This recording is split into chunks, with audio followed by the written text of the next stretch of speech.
लेकिन ये बात मान लो, अगर गुरुदेव भगवान इस कुत्ते को अगर डायरेक्ट कहें वैसे आमने सामने आके हकीकत में कि बेटा अपना दिल निकाल के दे दे, तो भाई और बहनों उस समय दिमाग नहीं लगाया जाएगा कि दिल में परमात्मा बैठे हैं, दिल में गुरुजी बैठे हैं। उस समय तो आदेश क्या है गुरुदेव का, इतना दिमाग नहीं लगाया जाता। फिर वो तुरंत मार दो चक्कू, उसमें कुछ नहीं, फिर आगा पाछा नहीं देखा जाता उसमें।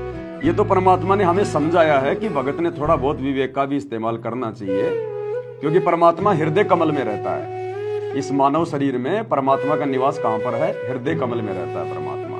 तो जिस जगह पे हमारे गुरुदेव भगवान बैठे हैं उस जगह को हम चोट थोड़ी पहुंचा सकते हैं। जिस चेयर पे हमारे गुरुजी बैठे हैं उस चेयर को हम लोग उठा के बाहर थोड़ी ना जो की फेंक सकते हैं। तो देखो ये वास्तव में हकीकत होती है, ये बातें बिल्कुल सत्य हैं। क्योंकि दास को अगर वैसे परमात्मा कहें, किसी भी भाई को कहें, सत्सेवक को, तो इतना दिमाग हम नहीं लगाएंगे। लेकिन जूली बहन के माध्यम से परमात्मा देखो हमें मतलब विवेक का भी थोड़ा बहुत वो दे रहे हैं नॉलेज, कि हृदय कमल में तो परमात्मा बैठा होता है। इसलिए ये हृदय अब तुम्हारा नहीं है, ये हृदय तो भगवान का है। जिस चीज में भगवान आके विराजमान हो गया वो तुम्हारा कहाँ रह गया? वो तो तुम्हारे गुरु जी का हो गया, परमात्मा का हो गया। तो वो तो समझो तुमने गुरु जी को दे ही दिया, और बाकी सीना फाड़ के भाई बहनों ने दिखा दिया परमात्मा को। कि भाई कहीं गुरु जी ये ना सोचें कि हम लोग डर रहे हैं कहीं, कि भाई हम लोग मतलब सीना नहीं फाड़ सकते, वो नहीं कर सकते, दिल निकाल के नहीं दे सकते। तो बाकी भाइयों ने चक्कू ले लेके और अपने हनुमान जी की तरह सीने फाड़ दिए।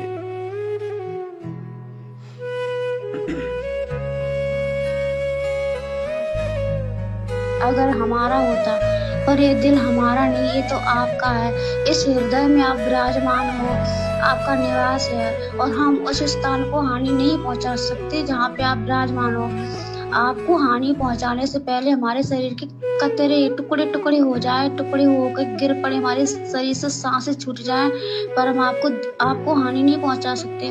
और अगर आप कहो तो हम आपको सीना फाड़ के दिखाएंगे। तो आप लोग एकदम चक्कू सीने में मारा, जैसे हनुमान जी के हृदय में राम जी विराजमान थे, उसी तरह से परमात्मा सतगुरु रामपाल जी भगवान जी आपके हृदय में विराजमान है और मुस्कुरा रहे हैं। दासी ने देखी तस्वीर, ऐसी तस्वीर है, पैजामा कुर्ता पहने, उस पर काले कलर का उस पर वो डाले हुए हैं वो अच्छा, और आगे से आशीर्वाद दे रहे हैं, वो वाली तस्वीर आपके हृदय में। सभी सत्सेवक भाई बहनों के हृदय में ऐसे सबने अपने अपने हृदय को ऐसे देखा, तो परमात्मा खुश हुए, देख के खूब हंस रहे। पर आप चरण नहीं छोड़ रहे, चरणों को पकड़े हुए हो।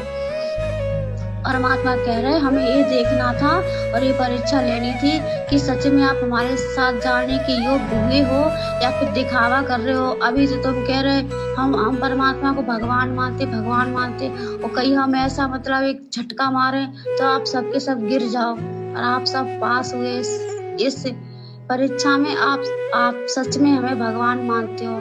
तो आप जी कह रहे हो परमात्मा शरीर का हर टुकड़ा टुकड़ा, रोम रोम, खून का कतरा कतरा आपको भगवान मानता है। हम आपको नहीं छोड़ सकते। कितने असंख्यों युग निकल गए भटकते, अब जाके आपने हम नीचों पे अपनी दया बख्शी, आपने पहचान कराई मेरे मालिक। हमारी तो क्या औकात, हम तो मिट्टी के पुतले हैं।